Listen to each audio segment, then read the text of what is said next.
भाजपच्या कोर कमिटीची आज बैठक. शेलार, लोढा, दरेकर, लाड राहणार उपस्थित. पक्षांतर्गत फेरबदलांवर चर्चा होण्याची शक्यता. अमित शहांच्या दौऱ्यानंतर बैठकीला महत्त्व. वर्षा बंगल्यावरच्या सरकारी योजनांचा देखावा आणि लाडकी बहीण योजनेतल्या फडणवीसांच्या बॅनरमधून अजित पवारांचा फोटो गायब. चर्चेला उधाण. तर मीच फोटो काढायला सांगितल्याचं अजित पवारांचं म्हणणं.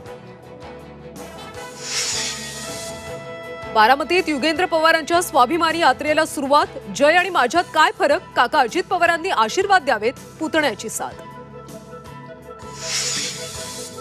बावनकुळेंचा मुलगा कार चालवत होता. अपघातानंतर कार चालकाची अदलाबदली झाली. संजय राऊतांचा दावा. तर अपघातावेळी संकेत कार चालकाच्या बाजूला होता. नागपूर पोलीस आयुक्तांची माहिती. शिवसेना आणि राष्ट्रवादी पक्षाच्या आमदार अपात्रतेसंदर्भातली सुप्रीम कोर्टातली सुनावणी पुढे ढकलली. आता 18 सप्टेंबरला होणार सुनावणी. शिवरायांचा पुतळा कोसळल्याप्रकरणी अटकेत असलेल्या जयदीप आपटेला आज कोर्टात हजर केलं जाणार. पुन्हा कोठडी मिळण्याची शक्यता.